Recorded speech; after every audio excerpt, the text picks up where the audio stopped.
The Daemon Lover by Shirley Jackson. She had not slept well. From 1:30, when Jamie left and she went lingeringly to bed, until 7, when she at last allowed herself to get up and make coffee. She had slept fitfully, stirring awake to open her eyes and look into the half-darkness, remembering over and over, slipping again into a feverish dream. She spent almost an hour over her coffee. They were to have a real breakfast on the way, and then, unless she wanted to dress early, had nothing to do. She washed her coffee cup and made the bed, looking carefully over the clothes she planned to wear, worried unnecessarily at the window over whether it would be a fine day. She sat down to read, thought that she might write a letter to her sister instead, and began in her finest handwriting. "Dearest Anne, by the time you get this, I will be married. Doesn't it sound funny? I can hardly believe it myself, but when I tell you how it happened, you'll see it's even stranger than that." Sitting, pen in hand, she hesitated over what to say next, read the lines already written, and tore up the letter. She went to the window and saw that it was undeniably a fine day. It occurred to her that perhaps she ought not to wear the blue silk dress. It was too plain, almost severe, and she wanted to be soft, feminine. Anxiously, she pulled through the dress in the closet and hesitated over a print she had worn the summer before. It was too young for her, and it had a ruffled neck, and it was very early in the year for a print dress, but still. She hung the two dresses side by side on the outside of the closet door, and opened the glass doors carefully, closed upon the small closet that was her kitchenette. She turned on the burner under the coffee pot and went to the window. It was sunny. When the coffee pot began to crackle, she came back and poured herself coffee into a clean cup. "I'll have a headache if I don't get some solid food soon," she thought. "All this coffee, smoking too much, no real breakfast. A headache on her wedding day?" She went and got the tin box of aspirin from the bathroom closet and slipped it into her blue pocketbook. She'd have to change to a brown pocketbook if she wore the print dress, and the only brown pocketbook she had was shabby. Helplessly, she stood looking from the blue pocketbook to the print dress, and then put the pocketbook down and went and got her coffee, and sat near the window, drinking her coffee, and looked carefully around the one-room apartment. They planned to come back here tonight, and everything must be correct. With sudden horror, she realized she had forgotten to put clean sheets on the bed. The laundry was freshly back, and she took clean sheets and pillowcases from the top shelf of the closet and stripped the bed, working quickly to avoid thinking consciously of why she was changing the sheets.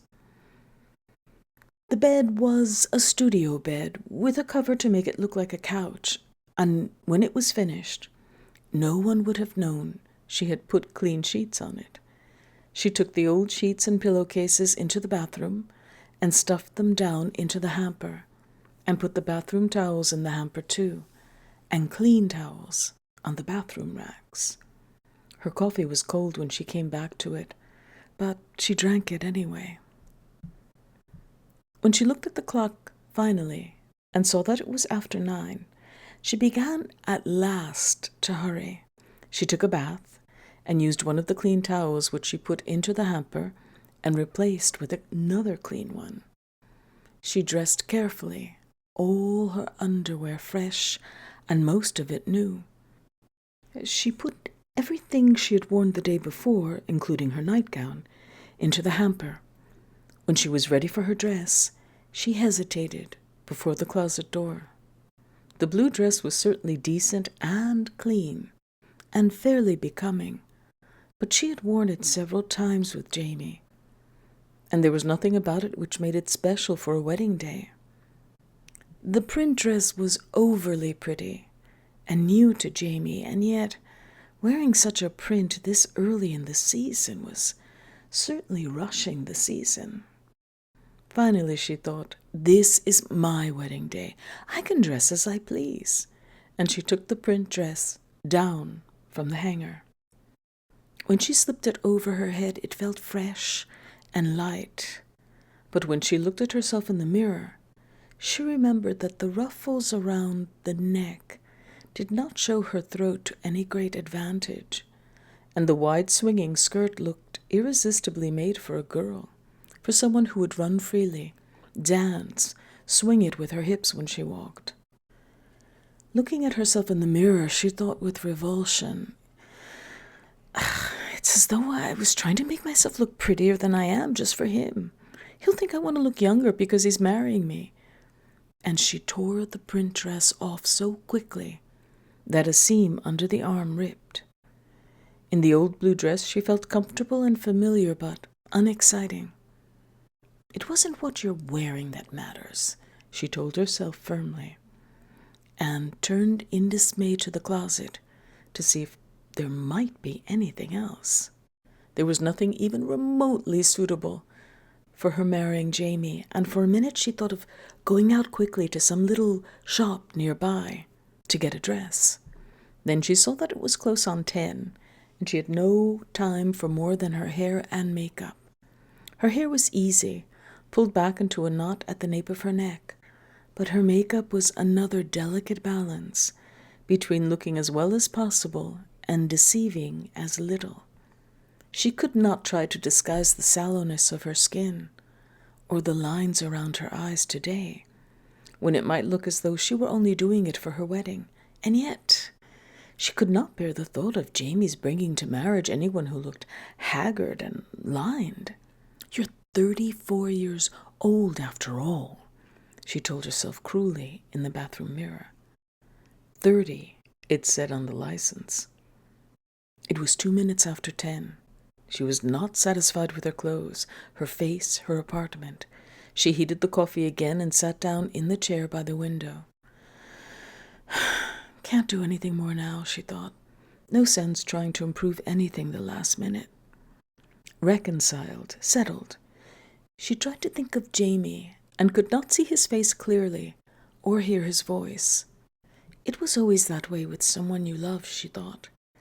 And she let her mind slip past today and tomorrow, into the farther future, when Jamie was established with his writing and she had given up her job. The golden house in the country future they had been preparing for the last week. "I used to be a wonderful cook," she had promised Jamie. "With a little time and practice, I could remember how to make angel food cake and fried chicken," she said, knowing how the words would stay in Jamie's mind, half tenderly. "And hollandaise sauce." 10:30. She stood up and went purposely to the phone. She dialed and waited, and the girl's metallic voice said, "The time will be exactly 10:39. Half-consciously, she set her clock back a minute. She was remembering her own voice saying last night, in the doorway, 10 o'clock then, I'll be ready. Is it really true?" And Jamie, laughing, down the hallway. By 11 o'clock she had sewed up the ripped seam in the print dress and put her sewing box away carefully in the closet. With the print dress on, she was sitting by the window, drinking another cup of coffee. I could have taken more time over my dressing, after all, she thought, but by now he was so late. He might come at any minute, and she did not dare try to repair anything without starting all over. There was nothing to eat in the apartment except the food she had carefully stocked for their life beginning together, the unopened package of bacon, the dozen eggs in their box, the unopened bread, and the unopened butter. They were for breakfast tomorrow. She thought of running downstairs to the drugstore for something to eat, leaving a note on the door. Then she decided to wait a little longer. By 11:30 she was so dizzy and weak that she had to go downstairs. If Jamie had had a phone, she would have called him then. Instead, she opened her desk and wrote a note. Jamie, have gone downstairs to the drugstore. Back in 5 minutes. Her pen leaked onto her fingers, and she went into the bathroom and washed, using a clean towel, which she replaced. She tacked the note on the door, surveyed the apartment once more to make sure that everything was perfect, and closed the door without locking it, in case he should come. In the drugstore, she found that there was nothing she wanted to eat, except more coffee, and she left it half finished because she suddenly realized that Jamie was probably upstairs waiting and impatient, anxious to get started. But upstairs, everything was prepared and quiet as she had left it, her note unread on the door. The air in the apartment a little stale from too many cigarettes.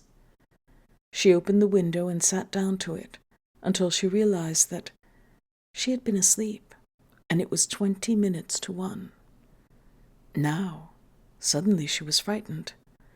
Waking without preparation into the room of waiting and readiness, everything clean and untouched, since 10 o'clock, she was frightened, and almost ran across the room to the bathroom, dashed cold water on her face, and used a clean towel. This time, she put the towel carefully back on the rack without changing it. Time enough for that later. Hatless, still in the print dress with a coat thrown on over it, the wrong pocketbook with the aspirin inside her hand, she locked the apartment door behind her. No note this time, and ran down the stairs. She caught a taxi on the corner and gave the driver Jamie's address. It was no distance at all. She could have walked it if she had not been so weak, but in the taxi she suddenly realized how imprudent it would be to drive brazenly up to Jamie's door, demanding him. She asked the driver, therefore, to let her off at a corner near Jamie's, and after paying him, waited till he drove away before she started to walk down the block. She'd never been here before. The building was pleasant and old, and Jamie's name was not on any of the mailboxes in the vestibule, nor on the doorbells. She checked the address. It was right. And finally, she rang the bell marked Superintendent. After a minute or two, the door buzzer rang, and she opened the door and went into the dark hall where she hesitated, until the door at the end opened and someone said, "Yes?" She knew at that moment that she had no idea what to ask, so she moved forward toward the figure waiting against the light of the open doorway. When she was very near, the figure said, "Yes," again, and she saw it was a man in his shirt sleeves, unable to see her any more clearly than she could see him.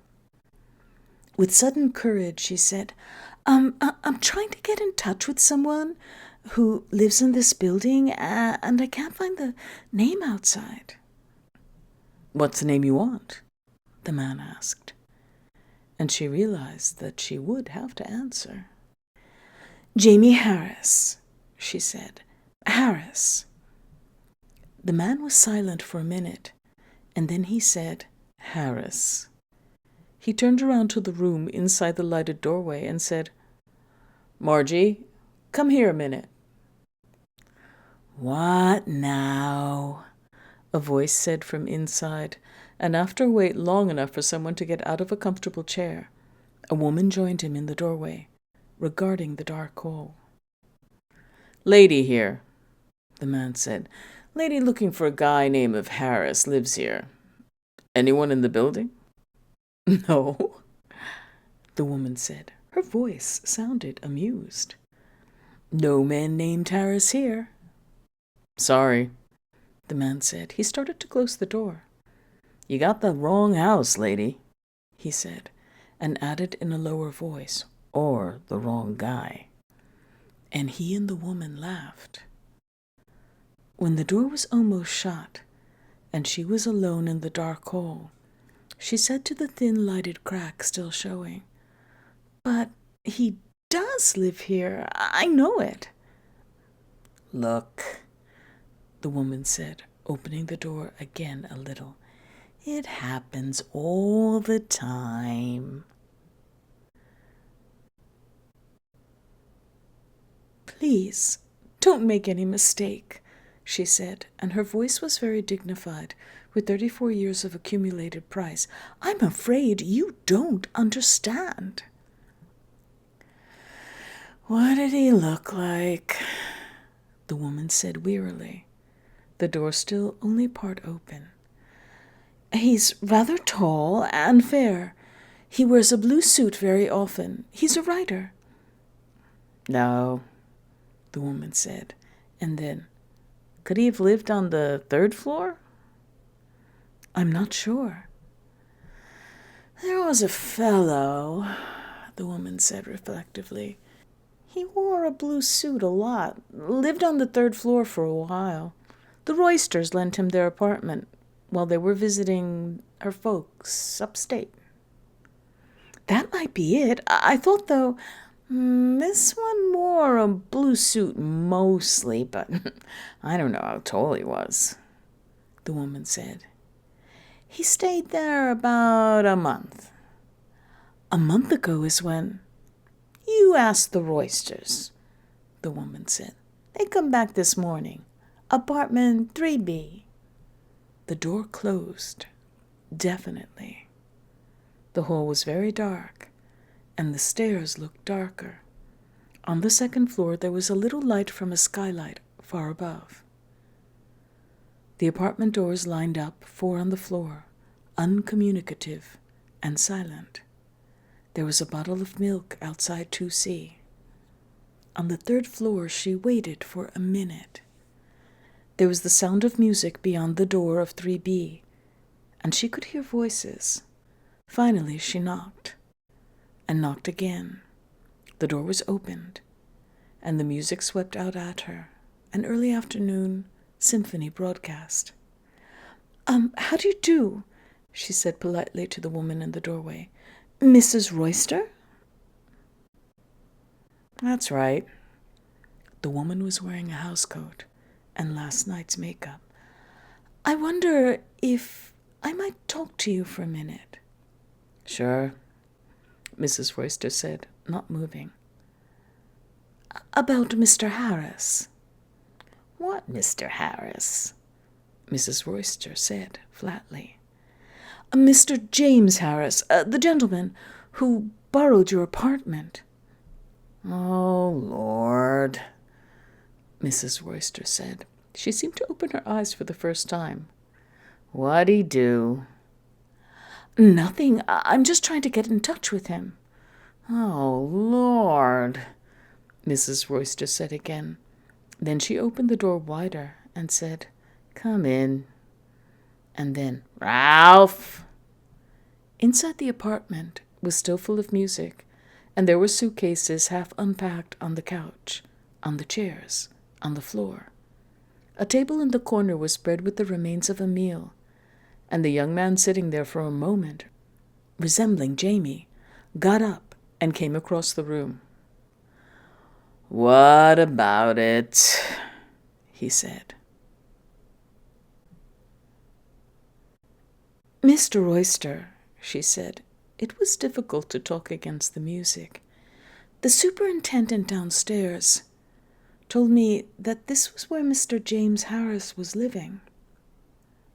"Sure," he said, "if that was his name." "I thought you lent him the apartment," she said, surprised. "I don't know anything about him," Mr. Royster said. "He's one of Dottie's friends." "Not my friends," Mrs. Royster said. "No friend of mine." She'd gone over to the table and was spreading peanut butter on a piece of bread. She took a bite and said thickly, waving the bread and peanut butter at her husband, "Not my friend." "She picked him up at one of those damn meetings," Mr. Royster said. He shoved a suitcase off the chair next to the radio and sat down, picking up a magazine from the floor next to him. "I never said more'n 10 words to him."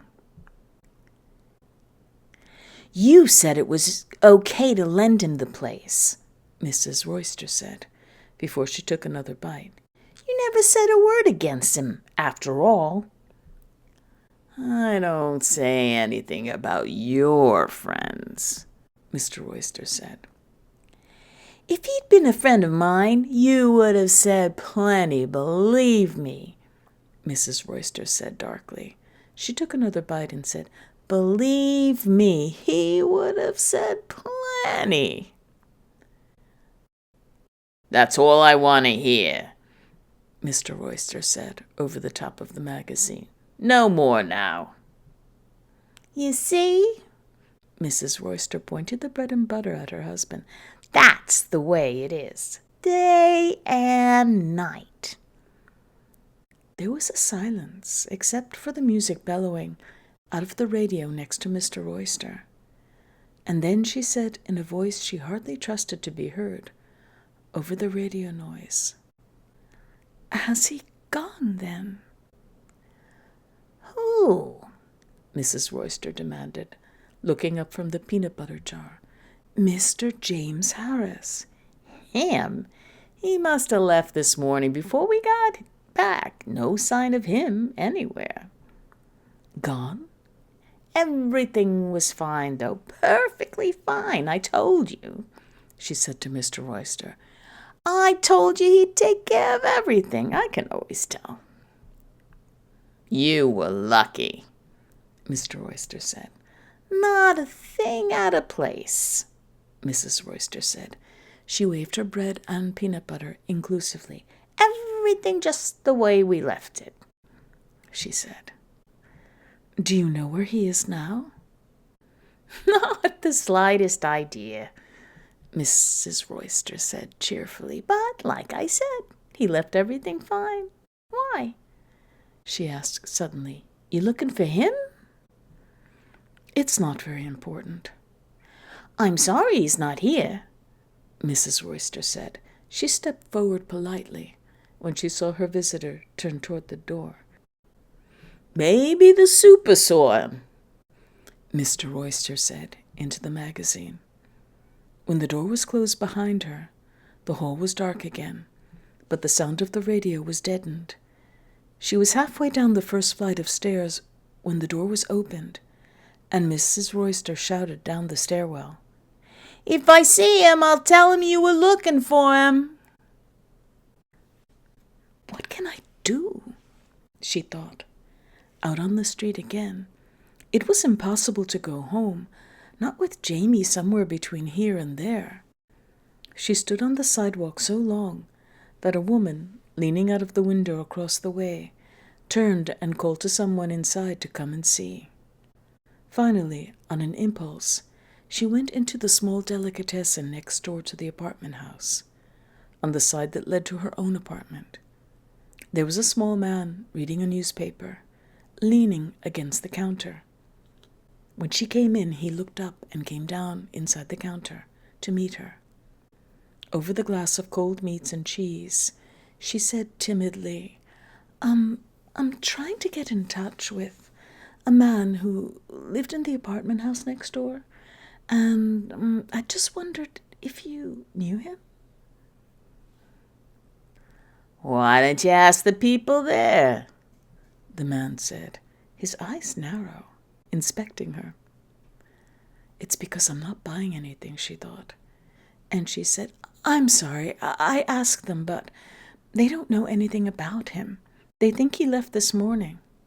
"I don't know what you want me to do," he said, moving a little back toward his newspaper. "I'm not here to keep track of guys going in and out next door." She said quickly, I thought you might have noticed, that's all. He would have been coming past here a little before 10 o'clock.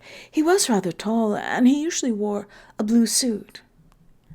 "Know how many men in blue suits go past here every day, lady?" the man demanded. "You think I got nothing to do but—" "I'm sorry," she said. She heard him say, "For God's sake," as she went out the door. As she walked toward the corner, the thought, he must have come this way. It's the way he'd go to get to my house. It's the only way for him to walk. She tried to think of Jamie. Where could he have crossed the street? What sort of person was he, actually? Would he cross in front of his own apartment house at random, in the middle of the block, at the corner? On the corner was a newsstand. They might have seen him there. She hurried on and waited, while a man brought a paper and a woman asked directions.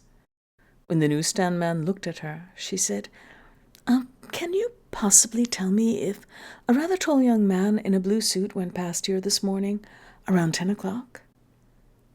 When the man only looked at her, his eyes wide and his mouth a little open, she thought, he thinks it's a joke or a trick. And she said urgently, "It's very important. Please believe me. I'm not teasing you."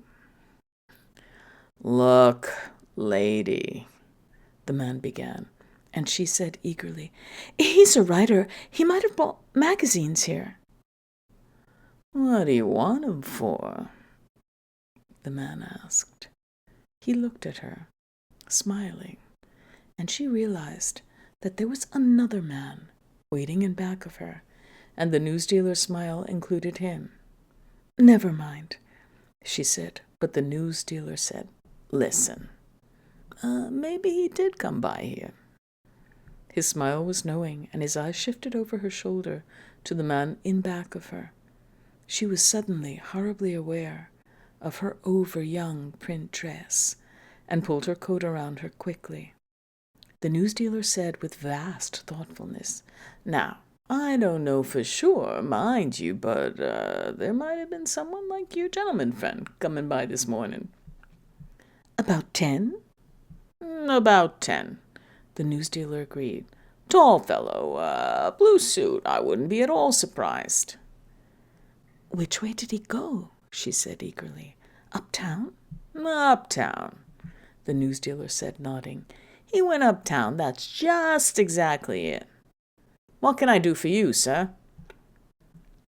She stepped back, holding her coat around her. The man who had been standing behind her looked at her over his shoulder, and then he and the newsdealer looked at one another. She wondered for a minute whether or not to tip the newsdealer, but when both men began to laugh, she moved hurriedly across the street. Uptown, she thought. That's right.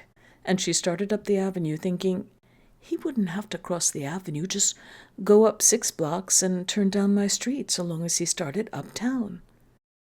About a block further on, she passed a florist's shop.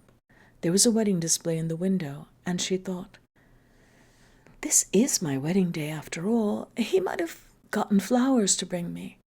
And she went inside. The florist came out of the back of the shop smiling and sleek. And she said, before he could speak, so that he wouldn't have a chance to think she was buying anything, "It's terribly important that I get in touch with a gentleman who may have stopped in here to buy flowers this morning. Terribly important." She stopped for breath, and the florist said, "Yes, what sort of flowers were they?" "I don't know," she said, surprised. "He never—" She stopped and said, "He was a rather tall young man, in a blue suit. It was about 10 o'clock. "I see," the florist said. "Well, really, I'm afraid. But it's so important," she said. "He may have been in a hurry," she added, helpfully. "Well," the florist said. He smiled genially, showing all his small teeth. "For a lady," he said, He went to stand and opened a large book. "Where were they to be sent?" he asked. "Why," she said, "I don't think he'd have sent them. You see, he was coming, that is, he'd bring them." "Madam," the florist said. He was offended. His smile became deprecatory, and he went on. "Really, you must realize that unless I have something to go on—" "Please try to remember," she begged. "He was tall and had a blue suit, and it was about 10 in the morning." The florist closed his eyes, one finger to his mouth, and thought deeply. Then he shook his head. "I simply can't," he said. "Thank you," she said despondently, and started for the door, when the florist said in a shrill, excited voice, Wait just a minute, madam." She turned, and the florist, thinking again, said finally, "Chrysanthemums?" He looked at her inquiringly. Oh, no," she said. Her voice shook a little, and she waited for a minute before she went on. "Not for an occasion like this, I'm sure." The florist tightened his lips and looked away coldly. "Well, of course, I don't know the occasion," he said, "but I'm almost certain that the gentleman you were inquiring for came in this morning and purchased 12 chrysanthemums. No delivery." "You're sure?" she asked. "Positive," the florist said emphatically. "That was absolutely the man." He smiled brilliantly, and she smiled back and said, "Well, thank you very much." He escorted her to the door. "Nice corsage," he said, as they went through the shop. "Red roses, gardenias." "It was very kind of you to help me," she said at the door. "Ladies always look their best in flowers," he said, bending his head toward her. "Orchids, perhaps?" "No, thank you," she said. And he said, "I hope you find your young man," and gave it a nasty sound. Going on up the street, she thought, "Everybody thinks it's so funny," and she pulled her coat tighter around her, so that only the ruffle around the bottom of the print dress was showing. There was a policeman on the corner, and she thought, "Why don't I go to the police?" You go to the police for a missing person? And then thought, what a fool I'd look like. She had a quick picture of herself standing in a police station saying, "Yes, we were going to be married today, but he didn't come." And the policemen, 3 or 4 of them standing around listening, looking at her, at the print dress, at her too bright makeup, smiling at one another. She couldn't tell them any more than that. Could not say, "Yes, it looks silly, doesn't it, me all dressed up and trying to find the young man who promised to marry me, but what about all of it you don't know? I have more than this, more than you see, talent perhaps, and a humor of a sort, and I'm a lady, and I have pride and affection and delicacy and a certain clear view of life that might make a man satisfied and productive and happy. That's more than you think when you look at me." The police were obviously impossible, leaving out Jamie and what he might think when he heard she'd set the police after him. No, she said aloud, hurrying her steps, and someone passing stopped and looked after her. On the coming corner, she was 3 blocks from her own street, was a shoe shine stand, an old man sitting almost asleep in one of the chairs. She stopped in front of him and waited. After a minute he opened his eyes and smiled at her. "Look," she said, the words coming before the thought of them, "I'm sorry to bother you, but I'm looking for a young man who came up this way about 10 this morning. Did you see him?" And began her description. "Tall, blue suit, carrying a bunch of flowers." The old man began to nod before she was finished. "I saw him," he said. "Friend of yours?" "Yes," she said, and smiled back involuntarily. The old man blinked his eyes and said, "I remember. You're going to see your girl, young fellow." "They all go to see their girls," he said, and shook his head tolerantly. "Which way did he go? Straight up the avenue?" "That's right," the old man said. "Got a shine, had his flowers all dressed up in an awful hurry. You got a girl, I thought." "Thank you," she said, fumbling in her pocket for her loose change. "She sure must have been glad to see him, the way he looked," the old man said. "Thank you," she said again, and brought her hand, empty, from her pocket. For the first time, she was really sure he would be waiting for her, and she hurried up the 3 blocks, the skirt of the print dress swinging under her coat, and she turned into her own block. From the corner she could not see her own windows, could not see Jamie looking out, waiting for her, and going down the block she was almost running to get to him. Her key trembled in her fingers at the downstairs door, and as she glanced into the drugstore, she thought of her panic, drinking coffee there this morning, and almost laughed. At her own door she could wait no longer, but began to say, "Jamie, I'm here. I was so worried," even before the door was open. Her own apartment was waiting for her, silent, barren, afternoon shadows lengthening from the window. For a moment she saw only the empty coffee cup, thought, "He has been here waiting," before she recognized it as her own, left from the morning. She looked all over the room, into the closet, into the bathroom. "I never saw him," the clerk in the drugstore said. "I know because I would have noticed the flowers. No one like that's been in." The old man at the shoe shine stand woke up again to see her standing in front of him. "Hello again," he said, and smiled. "Are you sure?" she demanded. "Did he go up the avenue?" "I watched him," the old man said, dignified against her tone. "I thought, there's a young man got a girl, and watched him right into the house." "What house?" she said remotely. "Right there," the old man said. He leaned forward to point. "The next block, with his flowers and his shine, and going to see his girl. Right into her house." "Which one?" she said. "About the middle of the block," the old man said. He looked at her with suspicion and said, "What are you trying to do, anyway?" She almost ran, without stopping to say thank you. Up on the next block she walked quickly, searching the houses from the outside to see if Jamie looked from a window, listening to hear his laughter somewhere inside. A woman was sitting in front of one of the houses, pushing a baby carriage monotonously back and forth the length of her arm.